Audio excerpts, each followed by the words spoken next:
Nós vamos falar agora da censura absurda que foi colocada contra o vídeo do Daniel Penin.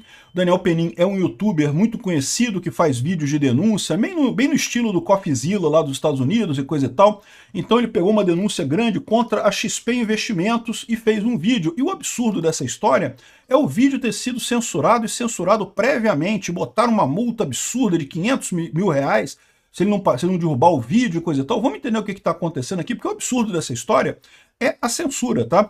O vídeo dele é sobre a XP Investimentos, né? Sobre esse relatório que saiu da XP Investimentos. Não é nem recente esse relatório, tá? Esse relatório circulou aí há coisa de 3 meses atrás, um monte de gente ficou sabendo disso, ficou falando sobre isso. Então, assim, ele não está nem trazendo informação nova, ele está meramente apresentando esse relatório da Grizzly Research, que é uma empresa americana, que critica a XP, que diz que a XP é um esquema de Ponzi, um esquema Ponzi, que é tipo um esquema pirâmide, né? O esquema Ponzi não é igualzinho ao esquema pirâmide, não, mas é basicamente a mesma coisa, quebra do mesmo jeito, né?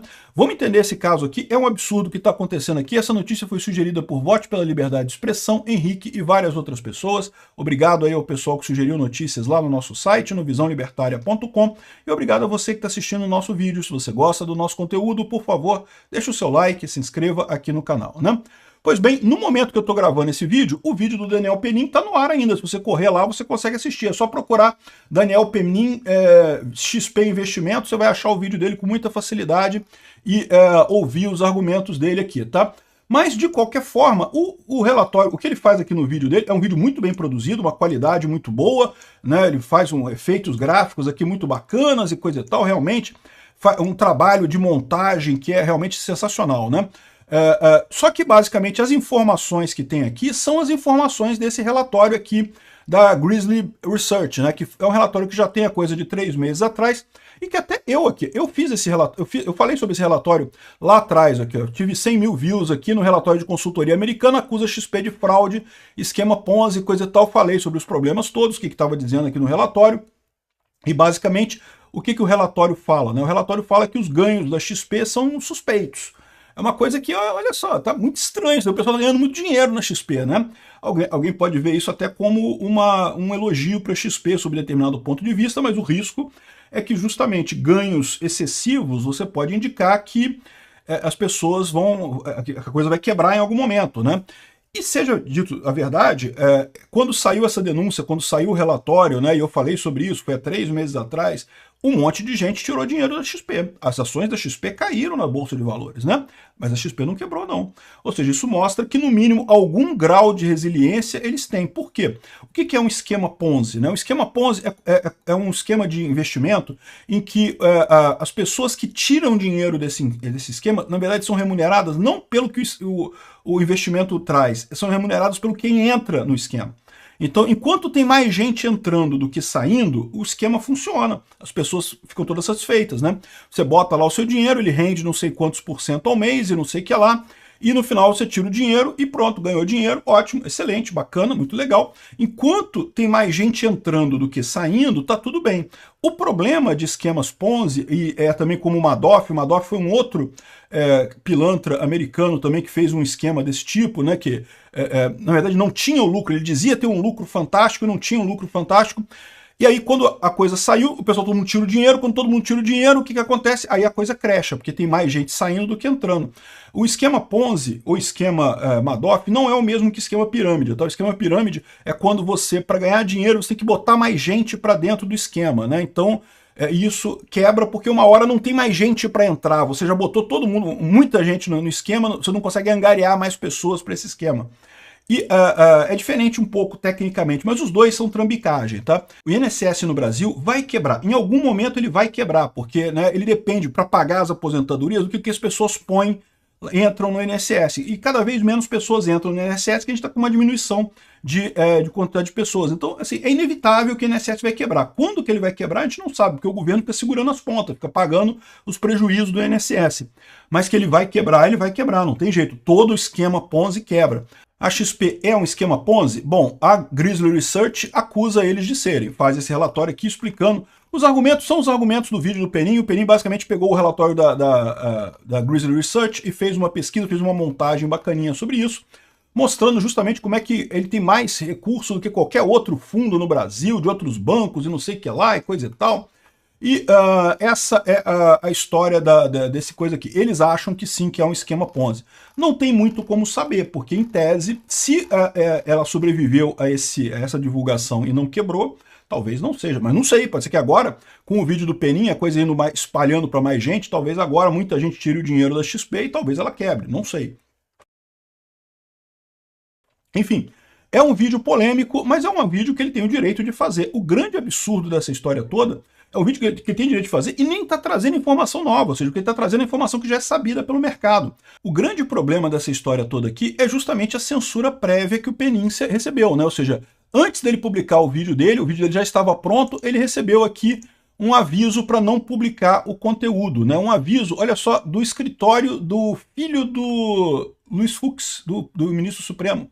É o que eu falo para vocês, meu amigo. É aí que o pessoal do Supremo ganha dinheiro, com esse monte de ação. O pessoal adora usar a questão do Supremo para, né, o nome, né, para fazer esse tipo de coisa, né? Então tá aqui, ó, um juiz aqui no Tribunal de Justiça do Rio de Janeiro deferiu a tutela provisória de urgência para determinar que o réu Daniel Gonzaga Penin proceda à desindexação do conteúdo disponível na URL e tal, no prazo de 4 horas a partir de contar a intimação de multa horária por descumprimento, que fixo em R$10 mil, limitada a R$100 mil. Outro sim, determina que o réu se abstenha de publicar em qualquer plataforma o vídeo XP Investimentos, não sei o que lá, não sei o que lá, não sei o que lá, né? Assim, ele diz que devido ao réu não ter cumprido a decisão, aí depois ele recebeu de novo outra coisa aqui, ó, que uma vez que ele não cumpriu a decisão, ele recebeu a multa de R$500 mil por não cumprir a decisão, porque ele publicou o vídeo está aqui, ó. Neste momento que eu estou gravando o vídeo, o Penin publicou a decisão dele. O cara é corajoso, né? Tá batendo de frente com a justiça e, bom, eu acho que ele está fazendo um statement muito importante, mas isso pode machucar, tá? Isso pode ser uma coisa complicada, mas, gente, espero que ele esteja bem assessorado por advogados nessa história. Enfim, ele está aqui falando sobre a retirada, e isso aqui é um absurdo. Eu concordo que isso é um absurdo. Esse negócio de tirar vídeo do ar, de proibir pessoas de falarem coisas, é um absurdo sob qualquer aspecto. Inclusive, o Marco Civil da Internet prontamente proíbe esse tipo de censura prévia. Agora, repara que depois que foi publicado o vídeo, ele recebeu a ordem para tirar o vídeo. Eu imagino que em algum momento o YouTube vai receber a ordem para derrubar o vídeo, porque pelo próprio Marco Civil da Internet, se você tem a ordem judicial para derrubar o vídeo, o YouTube é obrigado a derrubar o vídeo, senão ele será responsável também pelas perdas e danos referentes a esse caso, né? Então, eu imagino, quem quiser ver o vídeo, eu recomendo que veja rápido, porque daqui a pouco é possível que seja retirado do ar esse vídeo pelo YouTube, né? De qualquer forma, o vídeo já está com um bocado de visualizações, quase 300 mil visualizações aqui, e está chamando muita atenção de muita gente. Agora, eu quero falar um negócio para vocês. Eu acho muito bacana o trabalho do Penin, ele fez um trabalho muito legal aqui, né, mostrando o que aconteceu com a XP e coisa e tal, e respeito o trabalho dele, mas eu tenho discordâncias sobre a forma como ele gere essa coisa, tá? Porque ele foi uma das pessoas, por exemplo, que quis limitar a liberdade de expressão do Felipe Neto, né? O Felipe Neto, no caso da Blaze, vocês lembram?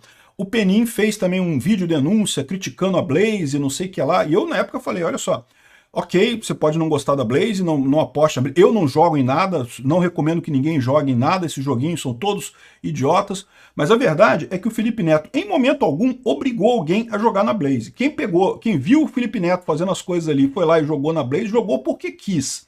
Da mesma forma eu falo que esses influenciadores todos que falam de jogo do Tigrinho, e não sei o que lá, e a Betis e coisa e tal, a minha visão é que é um absurdo associar isso a meramente o fato do cara induzir a pessoa a alguma coisa, a pessoa vai fazer aquela coisa. Por quê? Por que eu digo isso? Porque essa é a contradição da história. Se você pegar o vídeo aqui da XP Investimentos, ele claramente quer induzir as pessoas a tirarem dinheiro da XP. E isso pode causar prejuízo para as pessoas, né? Eu não sei, pode ser que seja até positivo. Mas lembra, esse relatório já saiu há 3 meses atrás, e até aqui a gente não viu problema nenhum, né? Então, ele pode, se você parte do princípio que a fala de uma pessoa pode influenciar pessoas a fazer coisas, e essa pessoa que falou é responsável por isso, meu amigo, acabou. aí ele é responsável por exemplo, se a XP quebrar, ele é responsável por isso. Se um monte de gente tiver prejuízo, ele vai ser responsável por isso. Da mesma forma, o correto do ponto de vista da liberdade de expressão é entender que as pessoas são livres para expressar a opinião delas, como ele expressou a opinião dele sobre a XP Investimentos, e se alguém quiser tirar dinheiro da XP, beleza. Eu também critiquei a XP, fiz aqui um vídeo criticando a XP. Acho que está corretíssimo fazer isso, né? O errado, o que eu estou criticando o Penin é o posicionamento dele de que a pessoa falar alguma coisa significa que ela tem responsabilidade sobre os atos da pessoa a partir daquele momento. Ele criticou o Felipe Neto na época da Blaze, aliás, eu acho que foi quando o canal dele cresceu bastante, e eu repito, eu tô do lado do Felipe Neto nessa. A Blaze, eu não sei se é bom ou se é ruim, eu não jogaria, mas o Felipe Neto só anunciou a Blaze, ele não tem nada a ver com isso. Então, ele não obrigou ninguém a jogar na Blaze, né? Então não tem esse negócio. Da mesma forma, ele criticou muito a Mind8. E eu falei na época também, o caso da Mind8, com aquela menina, vocês lembram? Ele falou que não, que a Mind8 tinha que ser culpada e não sei o que ela. Não, o fato de uma pessoa falar alguma coisa não gera resultados físicos necessariamente. O responsável pelo resultado físico é a pessoa que tomou a decisão depois. Se a pessoa decidiu jogar no tigrinho e perdeu dinheiro, eu lamento muito, não deveria. Mas a decisão foi dela, não foi do influenciador que fez a coisa. Né? Então, ou seja, eu tenho uma visão diferente do Daniel Penin nesse ponto, discordo dele nesse aspecto e acho que ele acaba sendo meio inconstante nisso daqui. Porque no momento que ele define que essas pessoas, que a Mind8, que o Felipe Neto, são responsáveis pelo que acontece depois que eles falam alguma coisa, ele está se colocando como responsável também depois do que ele fala aqui nesse caso e está justificando, de certa forma, essa censura que ele está recebendo aqui, né?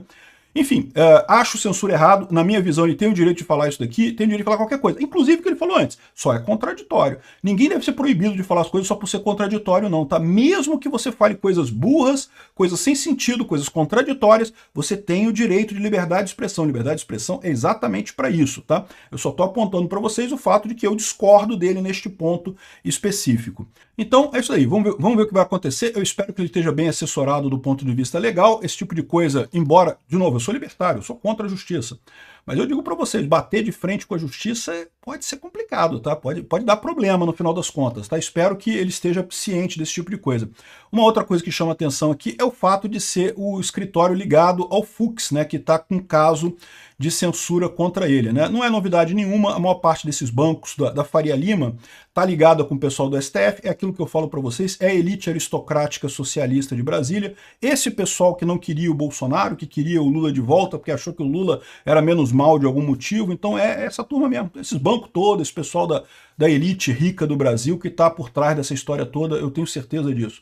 Então ele está falando aqui, ele fala que o escritório Fux chefiado não é pela esposa, a esposa não chefia, é o filho do Fux, e diz que causará danos irreparáveis à reputação ilibada da XP e a de Guilherme Benchimol. Benchimol é o dono da XP, né? Ou um dos donos da XP, e daí esse é o ponto que eles colocaram aqui. E, de novo, eu acho que não faz sentido, essa decisão está totalmente errada, isso aqui é censura, é um absurdo essa decisão, ele tem o direito de publicar isso daqui, até porque o caso não é novo, ele não está falando nada que não seja coisa que já está circulando de informação aí já há uns 3 meses nessa história toda. Então esse é o ponto, né? Censura está ficando perigosamente comum aqui no Brasil. Infelizmente, é o desespero dessa classe, essa elite aristocrática socialista que está perdendo poder no Brasil e está se agarrando ao poder com unhas e dentes no final das contas, né?